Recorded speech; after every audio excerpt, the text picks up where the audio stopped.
Hi, I'm Michelle, and welcome to the Grateful Podcast, a place where we contemplate how we can eat, live, and lead each day to build a more sustainable world.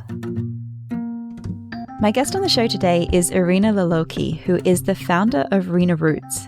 And if you're someone who reads Vogue magazine, then you might have seen her and her products featured as one of the up-and-coming ethical beauty brands.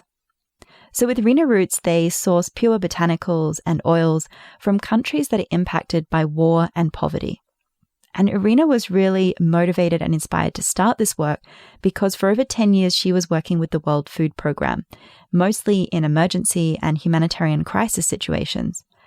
She was stationed, for example, in Afghanistan, in Colombia at the border with Venezuela, and in Liberia.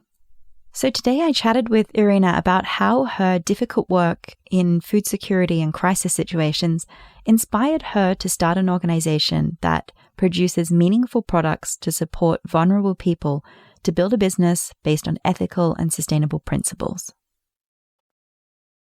I know you grew up in Albania, and I was wondering if you could tell me a bit about how that sort of influenced the path that you've taken in life, especially professionally. I have to say there was a series of events that I experienced in Albania during my early life that definitely crafted the path I took, or in some ways I was able much later in life to kind of connect the dots and realize that those experiences really made me a more rooted person and more resilient. In 1990, there was the fall of the communist regime in Albania. I was quite young, but it's crazy how vividly I remember those moments. And I saw how it really transformed the entire society, the entire nation. I saw how it truly disrupted from supply chains to every aspect of the economy, and also the burden it had on people's lives and communities. I remember, having to eat on the floor for many days because of fear of bullets coming through the windows. So, and that after that, it was followed by the refugee crisis in Kosovo. And even though Albania, we really experienced that influx of refugees. And in my own hometown, we had to host, the Kosovo refugees. So it was this one shock after the other that at the time, it didn't, I was still a child in many ways. So for me, I was trying to still make the most out of it. I still joke with one of my childhood friends how in 1997, in the middle of the war, we're still outside playing. And we always remind ourselves of that.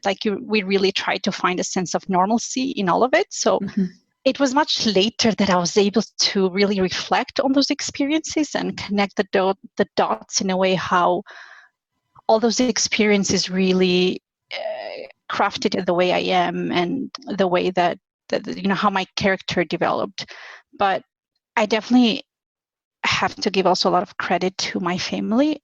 They really pushed me to see education is really the only way out of that cycle of poverty or financial insecurity for a better life. So I have to say that really had a big impact of my life, because being able to get an education, a higher education that they were not able to get, it really transformed my life and my opportunities later in life. And at the age of 17, I moved to the United States. Yeah, it doesn't surprise me at all when I hear how resilient you had to be to crisis, that you eventually did find yourself working in so many different crisis situations with your work with the World Food Programme, the UN. So maybe you could just tell us a little bit about that. Yeah, so I started working with the United Nations World Food Programme in Rome at their headquarters right after my master's degree. And I was initially stationed in Rome for about 2 years, but if anyone is in this field, they, after a while with headquarters work, you really get a bit, you really want to experience the field. You really want to get hands-on. So I jumped at the opportunity to go to work to the field in the Philippines. My role was in disaster preparedness and response, so kind of supporting the government, the local partners, different stakeholders in the Philippines, how to prepare in times of a disaster and how to better respond. So it was I was involved in 2 major emergencies when I was working in the Philippines. The last one was Typhoon Haiyan.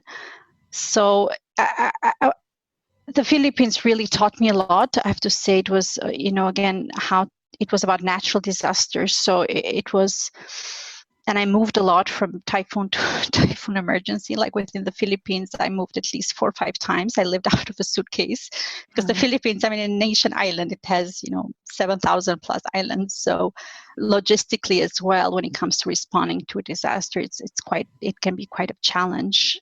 So I started in the Philippines, and then after that, I moved to Egypt, which is our regional bureau with WFP for the region. I was very shortly stationed there, and then later went to Ukraine. After Ukraine, I moved to Liberia, West Africa. It was after Ebola, and then Afghanistan, Armenia, and the last mission was in Colombia with the Venezuelan crisis. I was working there as the head of the operations in Arauca, which is a small sub-office bordering the Colombia and Venezuela. It was just incredible experience. It was incredible, and at the same time, the jumping from one emergency to another, you really see a lot of similar themes at the same time. Even though every crisis is different, there is certain aspects of it in terms of humanity and resilience that you see in people that really go beyond borders and beyond crisis. You have to write a book once, because what you saw in a 10-year career is, what people don't even see in a lifetime.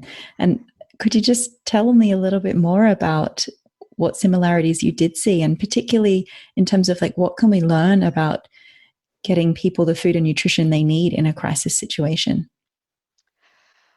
So, I mean, the lessons are many, that's for sure. But I have to say that one of the main things that I did see, or it always came up, is, first of all, there is so much beauty and humanity and resilience in the times of crisis.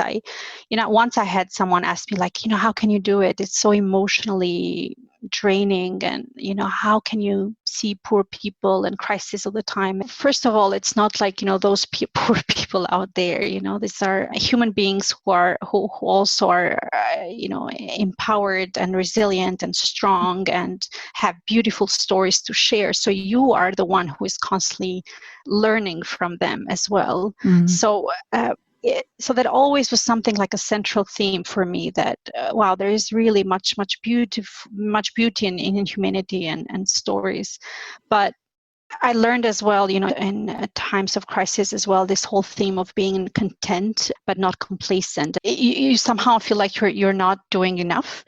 So it's really important to always focus on things that you control. I remember when I was in Afghanistan, one of my Afghan colleagues, he would always tell me, Darya, Darya, Mesha, Mesha, which means drop by drop, an ocean is made. And I really loved that. It was, I always would write it in emails and remind myself, because it's so important sometimes to focus on, especially in crisis, and when you see how perhaps there are many elephants in the room that you cannot do much about. In conflict, for example, which is heavily politicized, there's so many actors involved, so many, it's things that you just can't control. And I think it's important to remind yourself and focus in things you can control. So, for example, working with WFP, of course, in terms of, once you have the initial phase of disaster response, whether it's conflict or natural disaster, giving food or cash for food or any type of response, it's short term. It's just providing a cushion for them for the next step. It's just kind of putting a bit of a Band-Aid, but it's needed, right? It's needed because there is that immediate response for people to just be able to survive. I saw that with, the Venezuelan crisis, when you have so many people crossing the border on foot and literally having not eaten for the past 3 days. I mean, the first thing you need to do is make sure that they have, the right food and nutrition. There are a lot of questions from the beneficiaries of, what's next and any job opportunities, and, this kind of chance to really have something more sustainable and something that can lift, they can use to lift themselves out of poverty. So I think that sense of economic empowerment and sustainability is really key. And I think, I don't know, Michelle, I'm sure you have seen it as well with your work, the role of sustainable agriculture and how that can really be capitalized to lift people out of poverty. I think we vote constantly with the choices we make. We vote for leaders we choose. We vote with our own money. We vote on what we choose to buy. We vote with the way we eat. I feel like we can still do things that can have an impact, and they don't have to be so, glamorous or exotic of, being all over the world. Does that make sense? So I think that's something that I always remind people, because it always feels like, oh, you have been into all these countries, and I want to remind people that everyone can have an impact and make a difference you want, even by simple things in the way you live and eat, right, Michelle? Yes, absolutely. Change the world through what's on your plate. Exactly. I love the grateful. So it's beautifully made. Thank you. So I think that's a perfect time to ask you to tell us a bit more about Rena Roots, what it is that you're doing. When I was working in Afghanistan, I was working as emergency operations coordinator, supporting the emergency response of over 1 million Afghan returnees and Pakistani refugees that were crossing the border from Pakistan to Afghanistan. Of course, I was faced with, the usual face of a crisis and desperation. You have people crossing the border and a lot of times not knowing what comes next, or where do they go next, or what type of job opportunities are there in a place like Afghanistan. But the same day that I had this kind of heavy field day at the border area, so the same day I had one of my Afghan colleagues who invited me to visit a rose oil factory. They had managed to get some funds from one NGO, and they had planted roses, which had replaced a lot of opium plantations. And they managed to distill the oil, and it's a very expensive oil because it takes so many roses to distill the oil. It sells for almost $10,000 a kilo. It's super expensive. So it's a cash crop. It was able to give the farmers like a fair wage, and they were able to kind of shift their livelihoods from opium plantations to planting roses. And it was just, I found it so beautiful. I was like, wow, about a couple of hours ago, I thought that there's no hope, like going, seeing people with crossing the borders, just this really desperate, and not too far from that, you are smelling roses, and you see how something simple as planting roses in a place like Nangarhar province had really transformed the community. So I just couldn't let go of that. I just felt it was so beautiful, and I loved how they had initially gotten support from a development partner to get the initial funds, and then they were running it themselves, and they were able to export the oil. They had some partners, and were looking for more. So it kind of gave me that push to start Rena Roots, which is a holistic wellness beauty brand with the focus on sourcing unique botanicals and oils, and create premium vegan skincare, while at the same time somehow contribute to creating job opportunities. I wanted to focus on Afghanistan, showing a face of something beautiful in the midst of war and crisis. And I wanted to bring that closer to people, if that makes sense. And I wanted Rena Roots, and I still want Rena Roots to kind of provide that platform to show beauty and humanity and awareness about, important things somewhere, quote unquote, far. And at the end of the day is also about, my long-term vision about Rena Roots is, maximizing, resources and efforts. So connecting these two worlds with development partners in the aid sector and the private sector, and to see how we can kind of connect the supply chains to something more sustainable. How was that jump for you from moving from an international organization to effectively running a business? Well, it was a process. It wasn't an epiphany. I didn't have this moment. I mean, the Afghan story, of course, with the rose oil visit definitely gave me that push to start, but it was something that was brewing for a long time, for years. And even from the time of Afghanistan to the time I launched 4 months ago, it took me 2 years. So I have to say it was kind of a collection of field lessons and all these kind of stories and experiences. And I wanted always to kind of somehow connect these two worlds and passions of mine.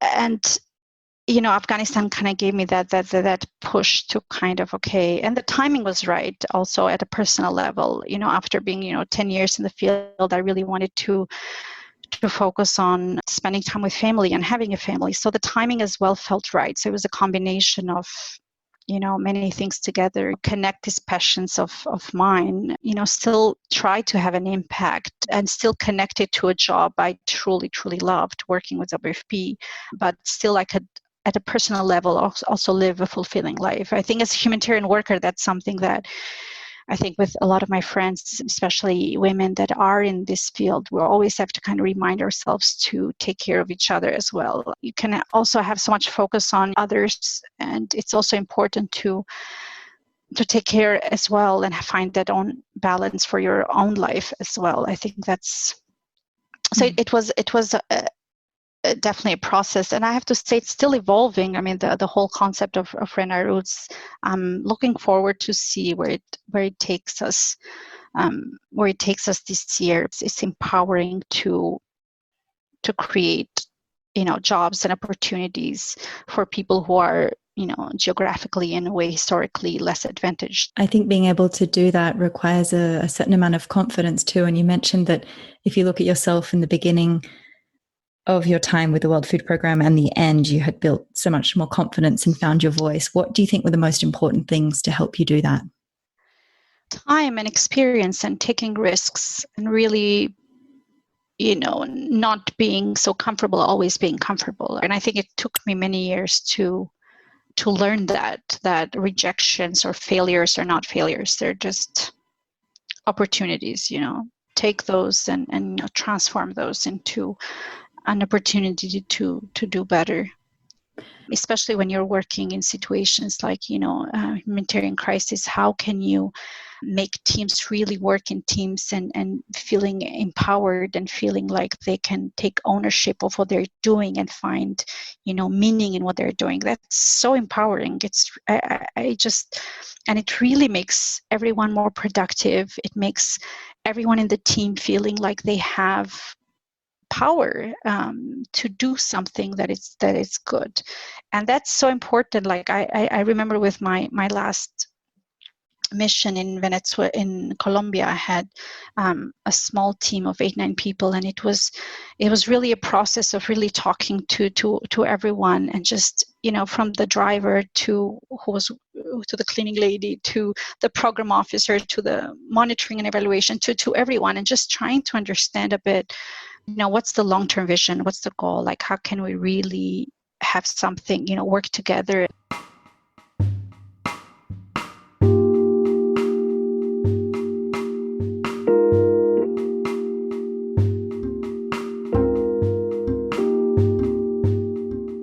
I'm so excited to follow your journey. I mean, you've launched 4 months ago. You've already been featured in Vogue. You have been selected as a Sephora entrepreneur.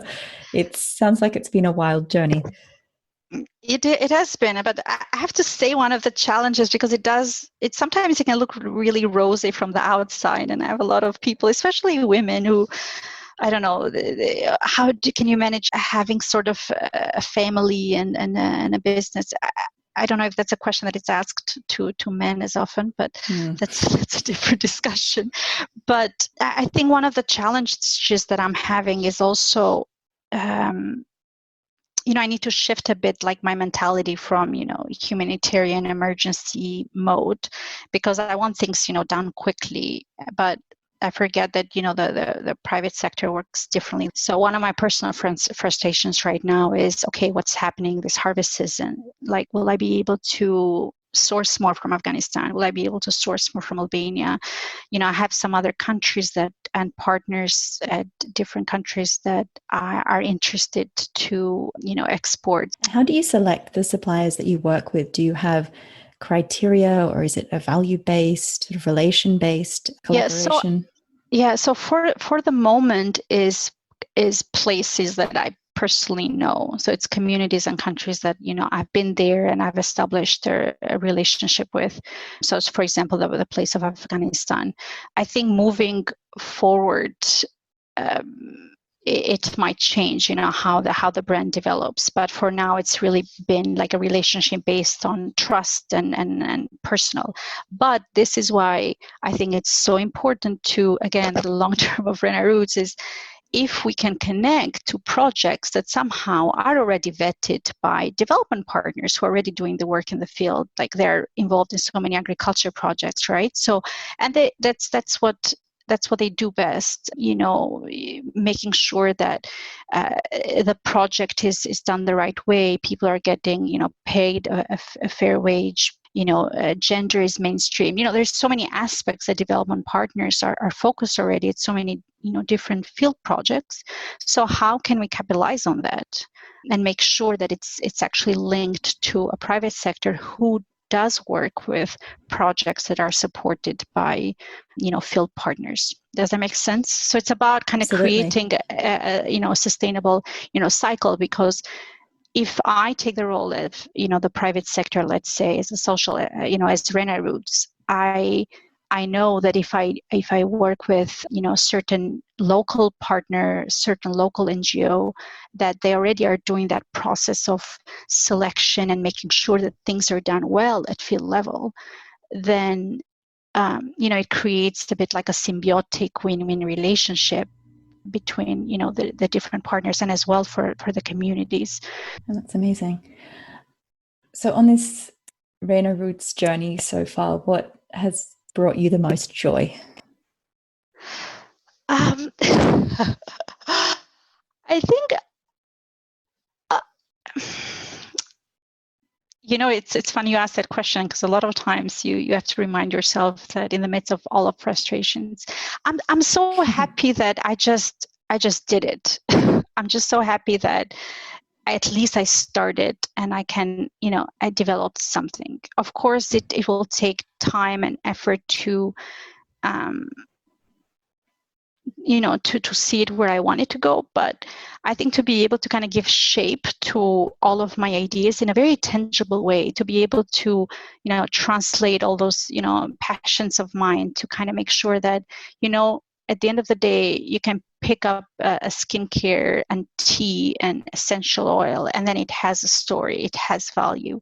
So for me, this has been something that, to kind of give value to certain products, and then to be able to create this, to be able to kind of put all the dots together, all my passions together, and just, and see where it is right now. I have to remind myself to just, again, be content but not complacent, and kind of really rejoice in what I've achieved so far. Yeah, and then it's beautiful to see when people, love the products and the idea, and they're always encouraging. I think this has been so wonderful for me, just getting a lot of encouragement from, different mentors and friends and family, just saying, keep going. It's a beautiful project and idea and a social enterprise. So I think that kind of gives you power and joy to, keep going, even when you feel like, oh, there's so much to it. So what's one of the things, particularly over the last 4 months, that you've sort of focused on learning so that you can grow you and your organization in the direction that you want to? It's been learning from biochemistry. all the way to how I can, successfully grow this business and at the same time keep, the trust that I've developed with field partners. So I do spend a lot of my time just reading books on biochemistry, believe it or not, and ingredients, and trying to understand that aspect more, because, working with field partners, it's kind of a bit, it's my bread and butter. It's what I do best. Like I love it. It just gives me so much joy to, field work. So I need to push and challenge myself. And that's what I've been doing this past months, to learn, other aspects of Rena Roots, formulation and packaging and testing that have to do with, with developing the products. Because it's also important that, for me, it's so important that people, when they buy, it's not just because they're doing something good in the world. I really want to get away from that mentality and see how it's a good product that you're buying anyways, or most women will buy anyway. So how can we make this kind of model a bit more mainstream? Does that make sense? Like, how can we, when people buy something, that it's a good product, it's a high quality product, but it's transparent and it's making an impact. And I hope that it pushes more and more, business models to do that, and at the same time more development partners to work directly with the private sector. There are a lot of skincare companies that they're already sourcing. How wonderful it would be if they're actually sourcing from farms and agriculture projects that are already supported by development partners. Or how can these two worlds kind of talk a bit more and say, at this moment we're supporting farmers and planting this type of vegetables, but can we shift maybe to a cash crop? How can that be more beneficial for for farmers, and can give them more income, and then they can really lift their own selves out of poverty. So it's a constant learning and a constant process. But I do hope that this kind of that Rena Roots is able to kind of also provide an example to other social enterprise models. It's a bit of a wild idea, I know. Like, even when I did the Sephora pitch, it was so surreal to go to Paris, and I felt like I was from a different planet in a lot of ways. Like, I was talking to some of my friends. I'm like, I just don't fit in. I'm really like, talking about issues such as humanitarian crisis and hunger and all these things to like people who are working at Sephora. It's really like, it's a bit wild, but I think it's so important. That's why I wanted to do it. I think it's so important to kind of think a bit outside of the traditional models and see, okay, how can we provide a platform as well for awareness and for actors to tangibly work together, because they're already, and how it can be a win-win, right, for both of these worlds in a way, because a lot of care companies are already having, either their own farms, are already sourcing, and a lot of agriculture projects at field level, a lot of them are not sustainable in the long term, or sometimes they don't have access to market, or, from your work as well, like how there can be a lot of levels why they cannot, provide enough food and nutrition for their own families. So how can we work more together and kind of give them that chance to have a more sustainable project along the supply chain and have a symbiotic, win-win situation for everyone, from the conscious consumer to the field partner to the business person to, along the supply chain, having that, win-win situation and creating that model. Yeah, that's what I really love about what you're doing. You're bringing different worlds together, and that's always where, well, it's the most challenging place to stand, but it's a place where your message just becomes so important. And so, yeah, by having your products in vogue, that's nice on a business side, but deeper than that, it's, bringing a message to a completely different industry around exactly what sort of impact we could actually have. Yeah, exactly. I think that's why I was so excited to get into the Sephora Accelerator program, because I realized they definitely saw something in the idea, and I was so happy that they were able to see that. Because it's, when you come from a field development background, for you it's clear. And then you realize when you're back to, I realized that every time I was flying back, like between missions, either in Switzerland or the US, I felt like, even my own family sometimes are like, what are you doing exactly? I'm like, after 10 years, so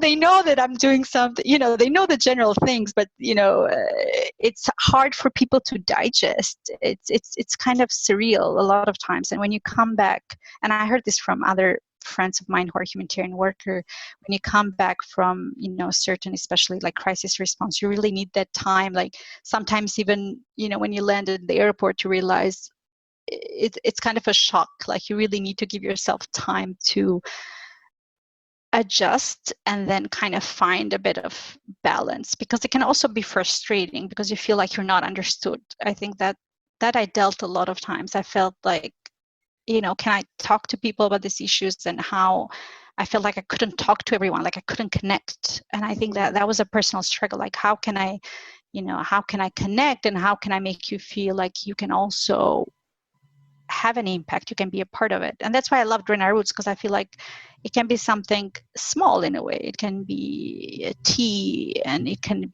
can start with small things that then people feel like they are also part of that story and part of that, creating value in the world. So yeah, it's comes exciting. Back to the Daria again, right? The drop by drop. Exactly. I love that. That's why the Rena Roots logo, I have a little drop, because it's something that it reminds me that, drop by drop. And it's somehow, I have to say, a good friend of mine said this the other day, because I was sharing a bit some certain frustrations. It's simple things, logistics and packaging. And she was saying, people expect, I understand, because people expect more from a social enterprise or a small brand. They expect sustainable packaging. They expect things to be good and done well. And when you're a small company, it really it takes way more resources than when you're a big company, right? So it's something that I'm learning, and because I tried really hard from the beginning to be okay, how can we eliminate boxes, because it's a waste. Let's work with artisans in the Philippines. I'm doing the skincare pouches with them, so with upcycled material, like really do sustainable every aspect of the brand and the products. And it's beautiful. Like I'm happy how everything turned out, but it's also a challenge. And I wish like these big brands would actually put even more and more, because they do have the resources. So how can we, as well push them to make those changes? I think it's happening, and maybe even with sourcing, it will eventually, happen. I think it's like a wave. I think more and more with, for example, the environmental impact, I think that shift is slowly happening.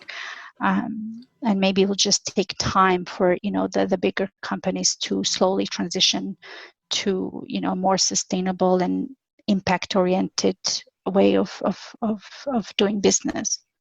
Absolutely. And I think we often forget that our own energy and motivation is one of our most valuable resources. So on that note, you do juggle a lot. You have a new business and you have a little one. What are some of the most important practices for you to try and balance or align doing well and being well?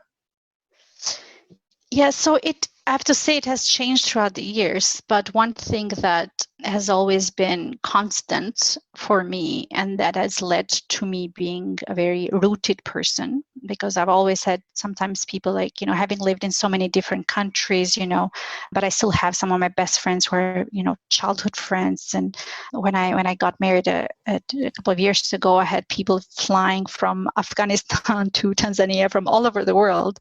But it brings back to the fact that I really nourish the relationships I have, and spending time, like quality time with family. I feel like I really need that time to, when with Rena Roots, it kind of gets, frustrating. I know when to stop and kind of shift and divert that energy to spending time with, my family and my relationships. And sometimes it's small things and small rituals. I mean, food is central to my life. It's always been in my family. It's, my husband jokes that I'm never lazy when it comes to cooking. It's just the therapy for me. I love food and how, central it is to my life. So I'm always cooking, that's for sure. And it's simple acts. Like I met my husband dancing, so I still spend time to, even if it's just a couple of minutes a day, to really dance. And there is like a small ritual that I always do in the evening, which is a prayer, but it's more of, I say it's a prayer, but it's more this kind of gratitude. It's just a silent prayer, but it's just this always reminding myself to be content and joyful and just thankful for life. I think it's just a small ritual that I've incorporated in my life, but it's important for me that at the end of the day I can just go to sleep and just be thankful for where I am and who I am, and the family and the relationships that are around me. But I have to say that's another, I think you asked this earlier, how important it is to, when you run a social enterprise or business, it's so important to have that healthy balance with, business and personal life. I think it makes you a more grounded person and you're able to see more joy and contentment. And it's so important. Like, it's just not worth it if you don't have that. It's just, and for me, it was so important as well. Like I was able to find those pieces of, calm working in the field, find my own way of what makes me calm and what gives me joy. And these days it's just, this little small things that, learning how to simply be sometimes, and that's enough. You put so much focus on always doing, like we're measured by what we do. And so it's so important to remind yourself, at least I do, that sometimes it's just important to just breathe in and just be, and be grateful for life, really. Gratitude is such a surprisingly powerful practice. Yes. So what does living a great and full life mean for you? I think for me, to live a great and a full life, it's also about, it's a process. I don't think it's one of those things that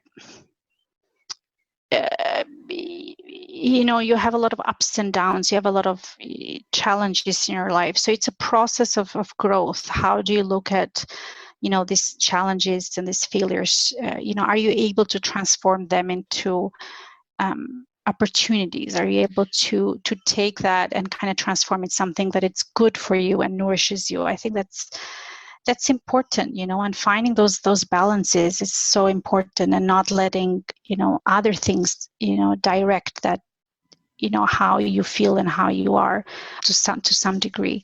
So I think for me, to live that life, it's a process of learning, constantly learning, and feeding yourself, like the whether it's for food, nutrition, to information, really feeding things that can help you grow and help you as an individual really be content of where you are in the world and where you'd like your place to be in the future. I don't know if that makes sense, but for me, it's also about finding a balance in all of it. It makes perfect sense.